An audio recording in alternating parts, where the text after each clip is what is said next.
Christmas Eve is the scariest damn night of the year. I'd be scared too if I was you. You know what happens Christmas Eve, don't you? You know all about Santa Claus.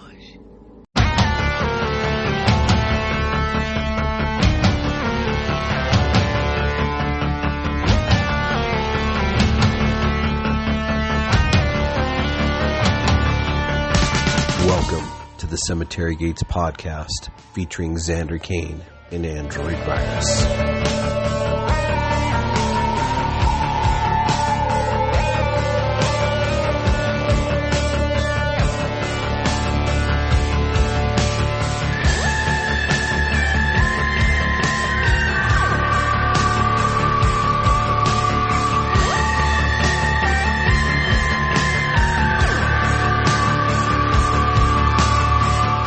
Hey everybody, welcome back to Cemetery Gates podcast. I am the Android Virus, the Aaron, whatever you want to call me. Joined by my illustrious co-host, Mr. Xander Kane. How you doing, sir?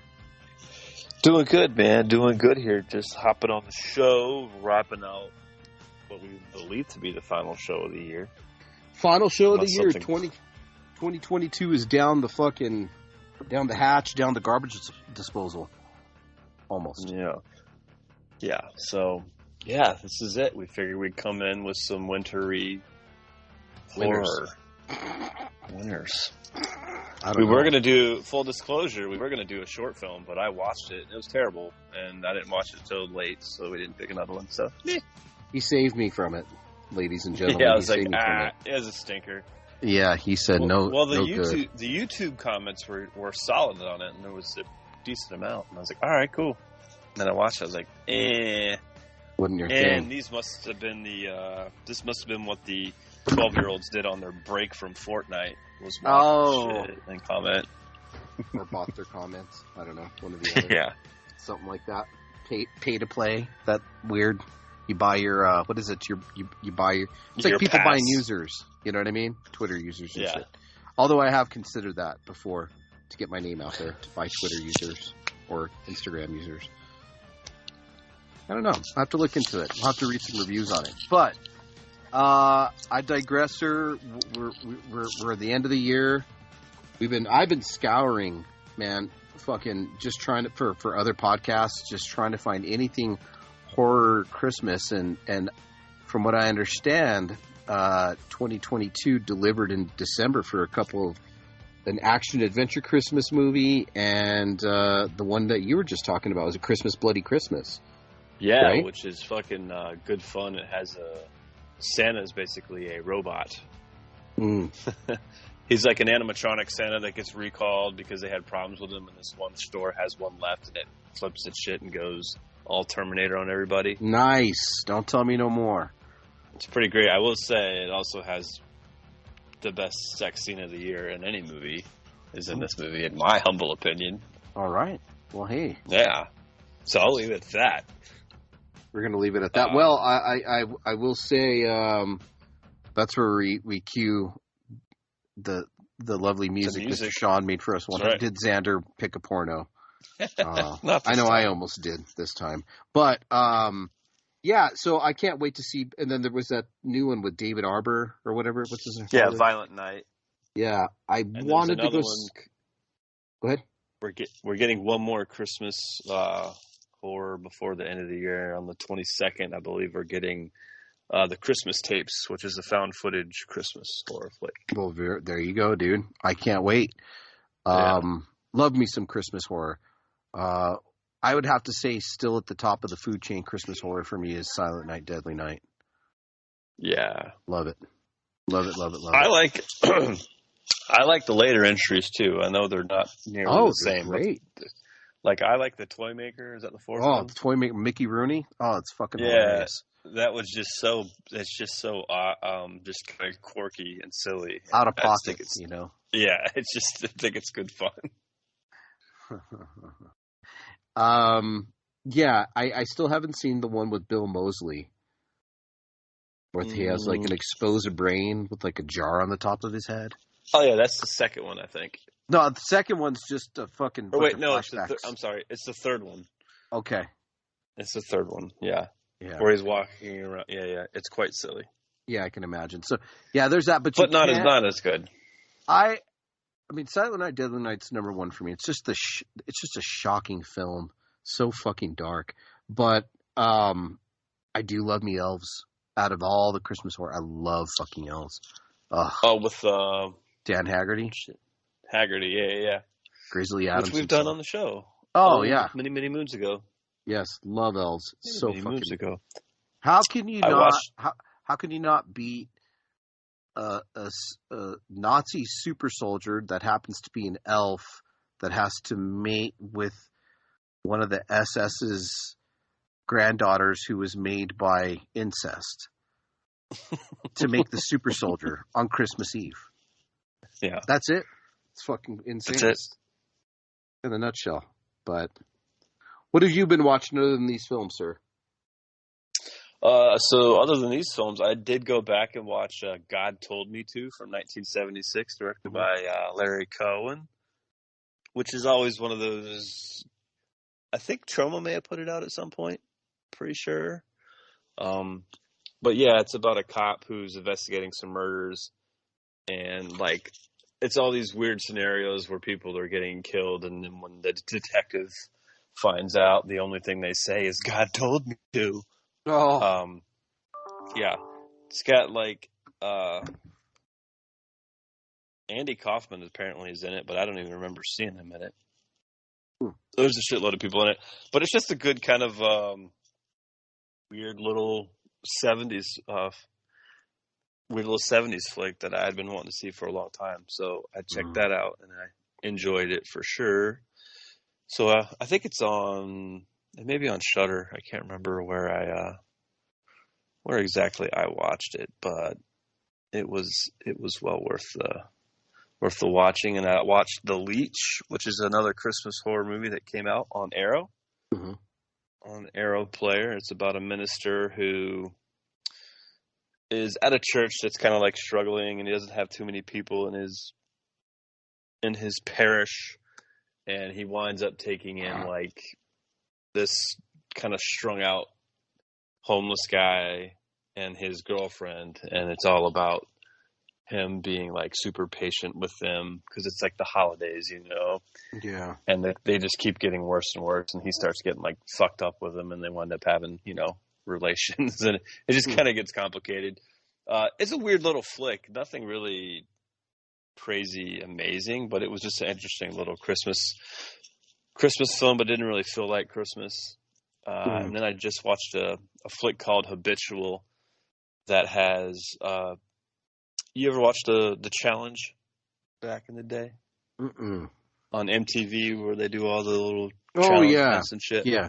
So CT is in this movie, and it's about a bunch of ravers are at this big party. What's CT? His name's Chris, but I would call him CT on the show. He's always kind of a jerk on the show. Oh, okay. All right. He's like the most polarizing one of all of them. Oh, okay. So he's in this movie. Yeah, but not for very long. But he actually does a pretty good job like acting in it.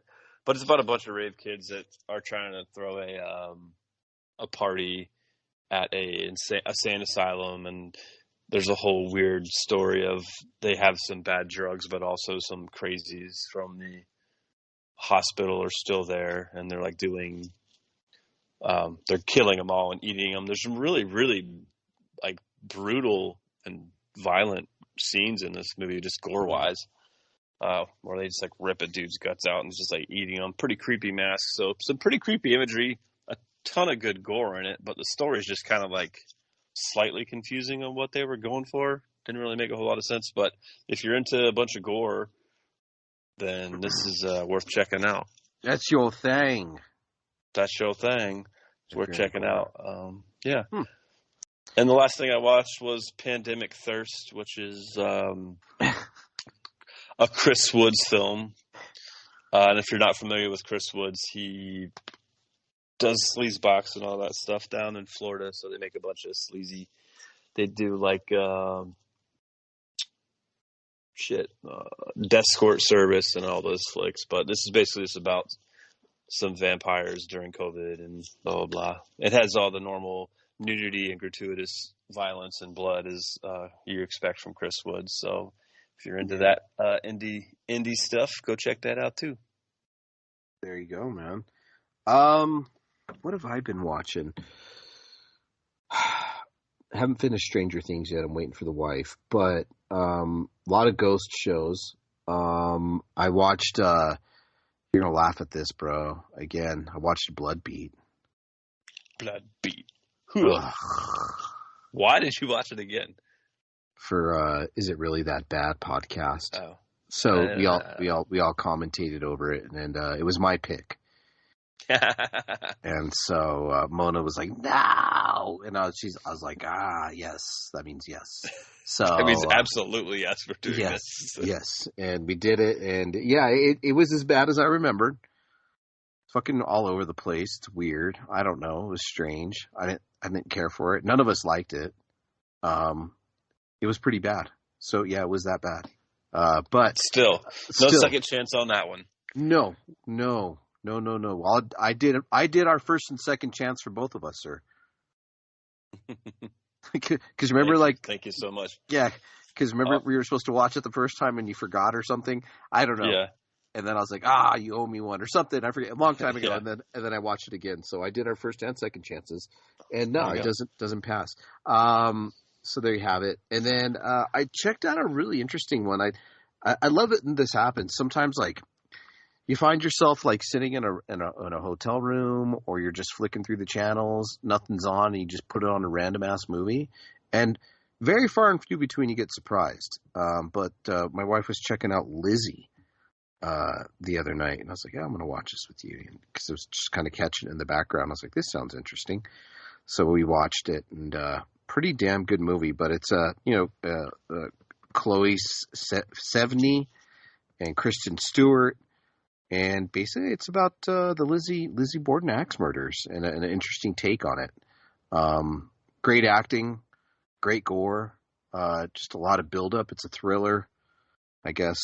I don't know, biopic type of film. I'm not sure how much is real and it is not, as far as who did the murders and who got away with it and what was all involved. So that was kind of what was put into this movie. Do you know what I mean?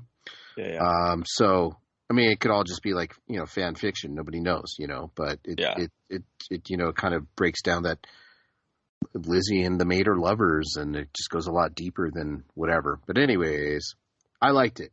I thought it was pretty fucking badass. It was really good. So, it was an interesting, satisfying film.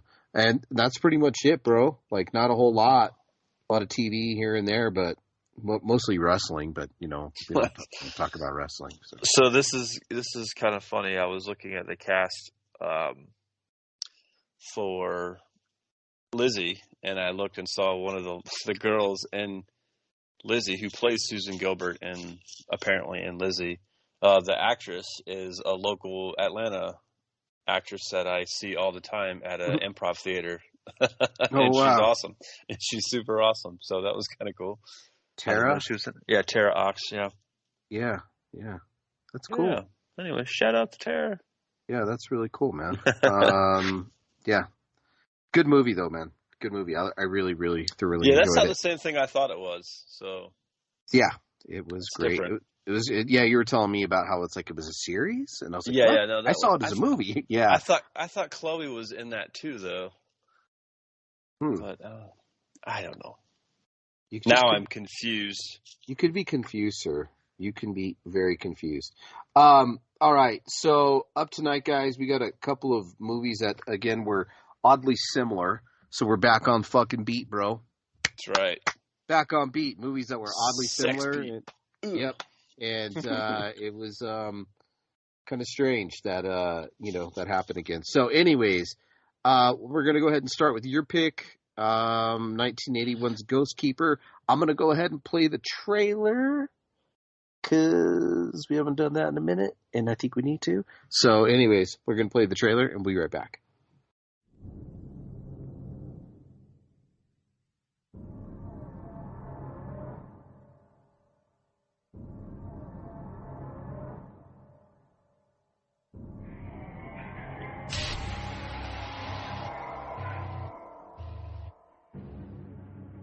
City folks always asking questions. Always gotta know everything.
All right, guys. So that was a trailer for 1981's horror thriller.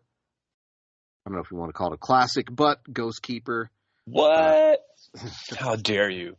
Yeah. So first and foremost, Ghostkeeper, I want to give a shout out to Bill Olson, rest in peace, who's the guy that was behind Code Red. And if you're not familiar with him or Code Red, he was always kind of the old curmudgeon in the distribution game.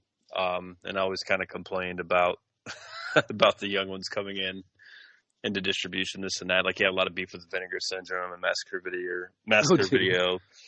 Yeah, but it was not really anything those guys did. They were just doing it. You know, he got in lots of internet fights with those guys, but I think they just kind of like brushed him off. Like he would just accuse them of. And anyways, all the positives and all the negatives that came with Bill. This guy released a ton of really cool movies. This is one of them. This movie was never released on DVD until he got a hold of it in 2012. So it was pretty much, MIA for a long time. It's a Canadian film. So he just got a bunch of films like, Ghostkeeper, Family Honor, a lot of exploitation stuff that kind of disappeared by the wayside over the years. So he really cultivated a lot of things that were hard to find and kind of niche. So without Bill Olson, there is no like Vinegar Syndrome and all this stuff to me, and these younger guys coming in because he was doing it first. So rest in peace, Bill. Thank you so much for giving us cool shit. So Ghostkeeper was one that was like the first movie I bought from Code Red, so that's why I want to talk about it.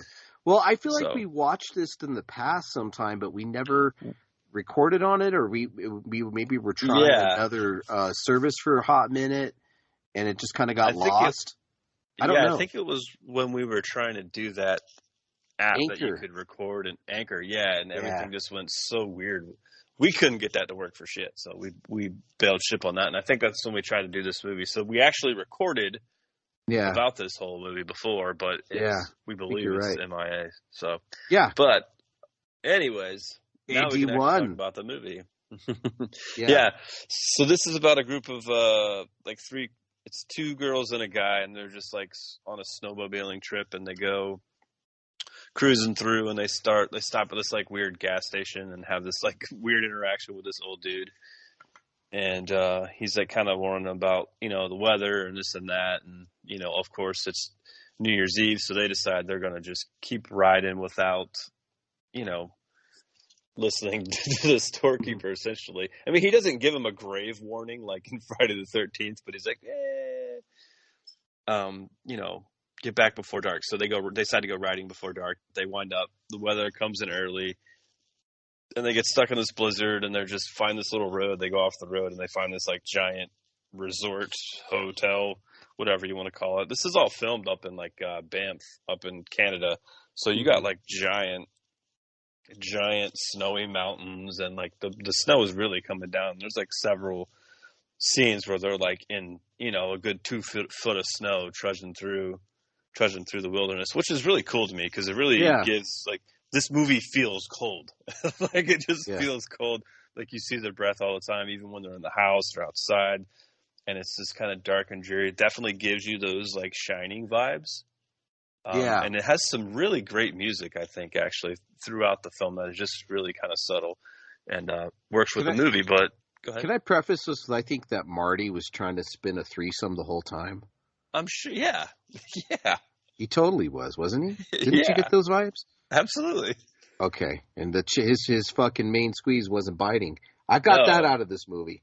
Yeah, and she was beautiful too. Yeah, Jenny. He's like, don't tell me how to live my life. I don't tell you how to live your life. And then she gets all mad. And what did he tell her? It was so funny. He goes, I don't tell you how to spend my money, do I? He tells her that. And I was like, oh man. Anyways, yeah. Then she calls him a bastard. She calls him you bastard. She goes, sure am. So they wind up going inside to this. Actually, the blonde girl, Chrissy, winds up crashing her. She crashes her fucking snowmobile like 30 feet from the fucking lodge. And they go inside to get away from the cold, and they're just kind of creeping around this old hotel. And then, you kind of start hearing things and seeing things. And then you have an old lady that pops up out of nowhere. It looks like Ma Fratelli. And they like kind of have an altercation in the hallway, and like right from the get-go, her and Jenny kind of have like a weird eye contact thing going on. Mm-hmm. And you're like, all right. And then, this bitch. Yeah, so she like starts drilling them for like questions, and they're like, "Oh, do you live here?" And she's like kind of quiet about that. And then the old lady's like talking under her breath like a lot in the whole movie, walking around just saying stuff. And she also has like, I guess, one mongoloid child and one normal child in this house. Yeah. Because she runs into him. Yeah. And then the other one, because it doesn't, I mean, it's just, I don't know. It's weird. It's kind of, how can I explain it? There's not a lot of death in it at all. It's a trip. It's more like people being fucking weird. I don't know. Yeah. And then eventually one of the boys gets a hold of Chrissy after Marty was trying to bang them both in front of the fire. Obviously it didn't go well for Marty, but he was trying. And when Jenny goes to take a shower after that, Chrissy takes a bath, and they appear to show her being drowned, and they actually do a really cool, like, kind of edit sequence right here that I really liked, is the fact that the son's in there and he starts like drowning Chrissy, and the old lady's just like smoking a cigarette by the candlelight as he's doing it, kind of smiling, like kind of knowing that evil things are happening, I guess. I'm not really sure. And there's a lot of like foreshadowing in my opinion, when she was like, I don't want to be crazy like my mom. Foreshadowing, there again, that's all what I felt about that. She was like, okay. I started piecing things together pretty quickly. Yeah. But yeah, I don't know. It was just I think the most horrific thing about it was being the snow in this one definitely made me feel cold and claustrophobic. Yeah. Weird. You know what I mean? Yeah. No, I totally get that. But isolating. It was just so it's not really like a cat and mouse game essentially, because there's just not enough people going on, and ultimately Jenny's running around, and she runs into Marty later, who's like completely lost his mind. Yeah. Like he's just randomly saying stuff, but he's like, Jenny she kills one of the brothers or sons or whatever, and pushes him off the ledge, and he gets like impaled, which is like one of the only 2 deaths in the whole thing. Mm-hmm.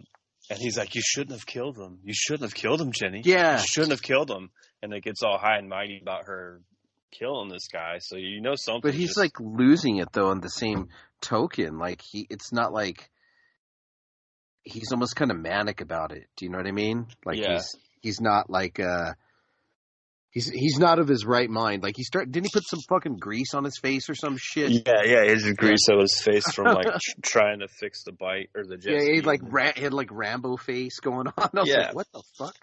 Yeah. So he loses his mind, and then towards the end of the movie, you start kind of piecing things together between Ginny and Mafratelli, and it's I don't know, it just feels kind of mysterious and kind of a weird little ending. But you can kind of see it. It's a little maybe predictable if you look at some of the things that happened earlier in the film. But yeah. I mean, somewhat, yeah, but not. I was kind of.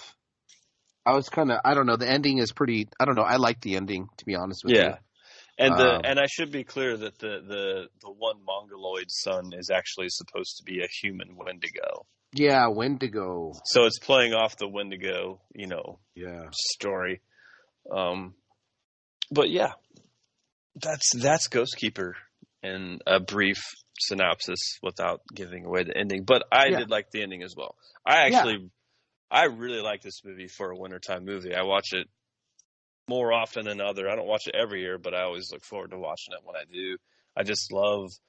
It's an awesome little hotel. I think the acting is actually pretty solid in it for a movie of like this budget and time. Got a lot of garbage in the early 80s. So, and this movie had so many financial troubles getting made. It's a miracle that it kind of ever happened to begin with. And I know it's not flashy in anything, but I definitely like the music. I like the atmosphere. I like the house. And I even like the story kind of as a whole. So for me, this is a 4 out of 5. I'm a big Ghostkeeper fan. So there you go, man. I liked it. Okay. I mean, the video was all Ghostkeeper. I was just saying that. I was just messing around. It was cool. It just the two movies reminded me of each other in a weird way. So I don't know. We'll discuss it. It's going to be pretty funny. There's a lot of similarities in my opinion, but or some. But for me, man, I'm about a 4 out of 5 on this one as well. I had a really good time with this one. I thought it was fun, kept me engaged. The acting was cool too. Yeah, I think Jenny is awesome in it, especially toward the end when her little character arc is kind of coming to full. Yeah, it was a good one, but it was different. That's what I liked about it. Absolutely, yeah. Like most people don't think of this as a Wendigo film. But it's kind of is. It's inspired by it. It doesn't claim to be a Wendigo film. It's inspired by that. Yep. So I liked it, man. So yeah, directed by Jim Makachuk. All right. How nice. Let's go ahead and listen to the trailer for our next movie, 1984's Satan's Blade. We'll be right back.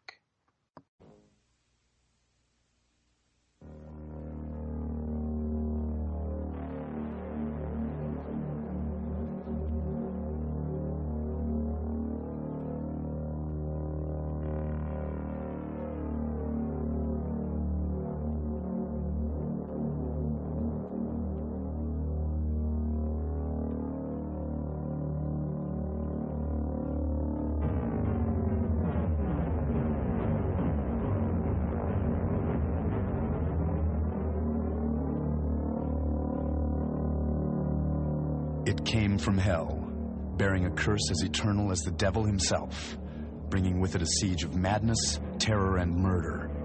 Its horrible power can turn an innocent man into a tool of death and destruction. Beware. Beware the slash of Satan's blade. Drinking water. No, I'm not taking long. I swear to God, dude. Look, I'm putting the camera on. Just so you can see. Don't. I wouldn't do that live on the show, sir. Here, look. You see, I put the camera on. I promise you. Here we go. I got to replicate the sound. Hold on. So I know some people put ice in their bowls. No, it's my water. It's my cold thermos. You like this one? Got Waxworks records. Paul Bear Press. Yeah, it's my mug. I have so many stickers. I need to put them all on my computer. Yeah, I got a new computer too. All right, so on to Satan's Blade. Yeah. Okay, where do I start with this? So this movie's 1984. It's a slasher film directed by L. Scott Castillo Jr. And basically, there's somebody who has a blade that's killing people. It's weird. I don't know, a blade like so. First and foremost, let's start off with saying it's pretty damn low budget and the acting's really bad. Yeah, and so is the sometimes the vocals don't match up with the mouths either. Right. Well, that's okay. I think it started off with these bank robbers, and that scene in itself was hilarious because the kills were so dramatic and hilarious, and like it was just so exploitive, dude. I'm so sorry, like tearing the chick's, cutting her buttons off and just shooting her while her bra's open in a bank. You know, they obviously shot it somewhere that it wasn't a bank, but you know. It was pretty funny. So but it was also female bank robbers that were doing that. So it was kind of like And then they get a blade to the back themselves by an unseen assailant. I don't know. And next day, you get a married couple, and they're driving, right? They're going to go stay somewhere in the woods. And what happens next, Mr. Xander Kane? What happens? So the girls hide the money from the bank. Yeah, in the little cubby hole. Right. And then they're just at the resort waiting for people. Like it's two couples, right? It's two couples, and then like next. It's like it's the same. It's like a ski place. It's a ski resort. Right, and there's like a few people on I guess the same property somewhere. I don't know if they're like next to them, but yeah, and it's like a bunch of chicks. Yeah, and then you get some like while they're there, you do get the main four couples are in that little cabin or whatever, and then you start seeing like flashbacks of people being killed. Yeah, which is kind of weird because like it's just like low playing music. Like there's no other sounds. Like you can't hear anybody walking or anybody getting stabbed or the girl screaming. All you hear is the music, and you're just seeing the actions on screen, which I don't know is intentional or a budgetary. You know what I mean? Because it does come off a little more unsettling the way it's filmed, but I'm not sure if it was meant to be that way. Yep. So, yeah. And it's weird, man. Each chick gets fucking killed off. You know, in the piled up. Yeah, piled up. Jesus Christ. Yeah. Jesus, man. Yeah, and then the guy's like his friends die in the snow, so one of the couples die in the snow. It's like so there's somebody going around, and what was that scene? But the guy looked like Satan. You know what I mean? Yeah, I think I don't remember that part actually at all. It was weird. Just like Satan.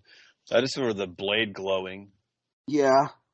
Like the Satan's blade is like glowing at the very beginning. They throw it in a tree, and that's the thing you keep seeing when you see these people getting killed is this particular blade. Exactly. So it's the same weapon over and over. So that's where the movie comes with Satan's blade, but it's not really clear. I know it's like some sort of talisman. Yeah, and then we, everybody's it's not really a happy ending in this one, but I don't want to give it away. Those two dudes get so fucking shit faced on the couch when the one girl goes to bed because she wants to have sex, and the other lady's like, "I'm gonna go to bed too." And they're like, the dudes are like, "Oh, let's drink one more drink," and then they wind up drinking like half a bottle of fucking Jack Daniels, and like stupid sloppy drunk.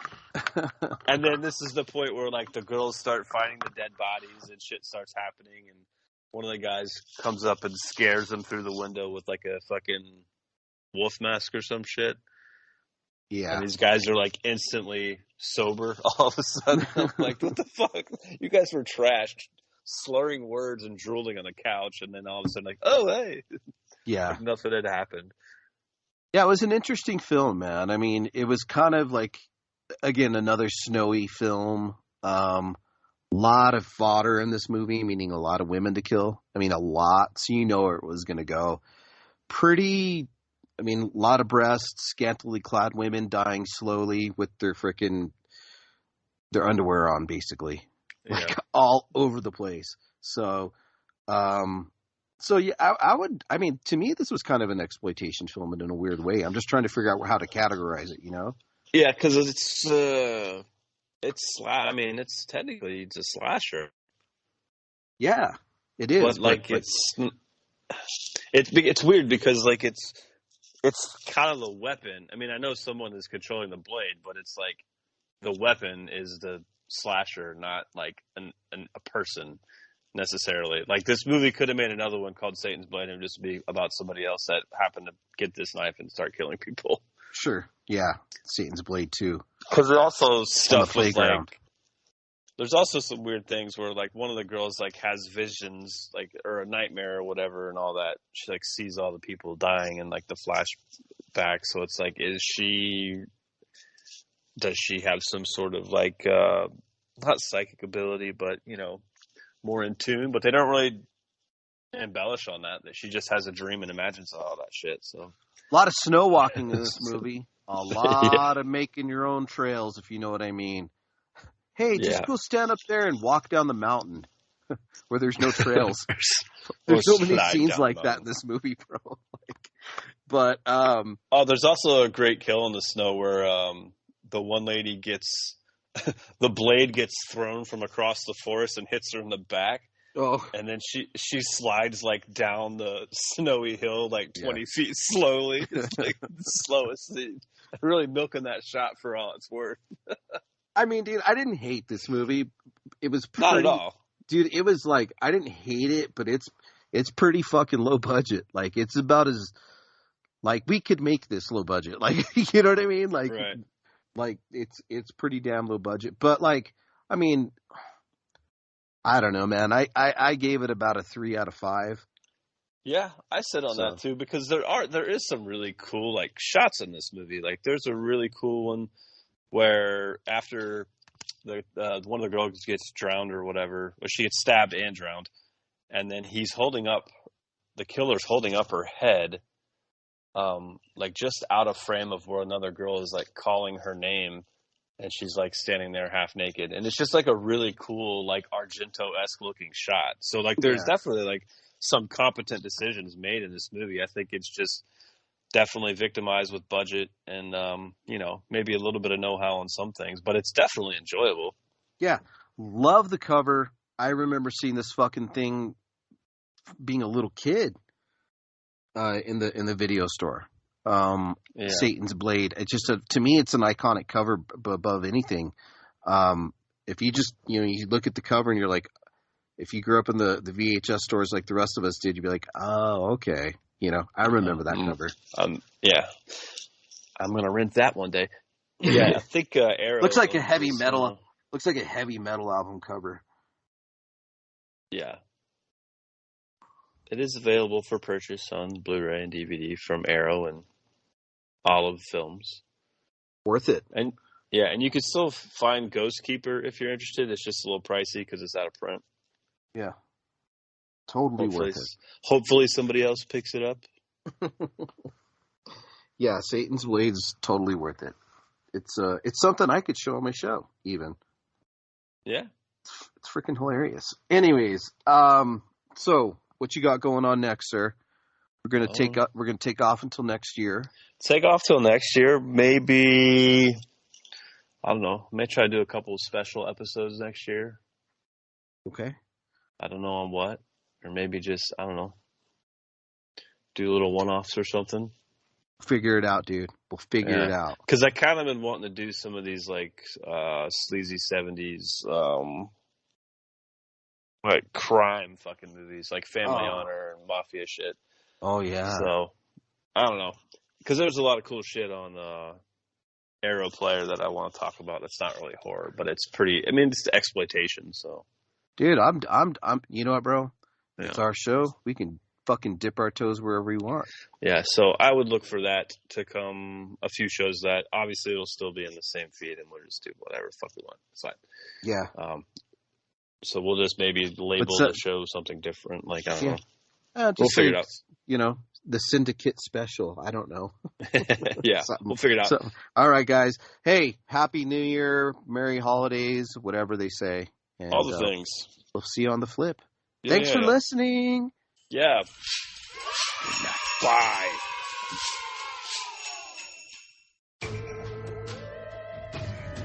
You've been listening to the Cemetery Gates podcast, featuring Android Virus and Xander Kane. Follow us on Twitter @AndroidVirus, @Xander_Kane, and @CemeteryGates66.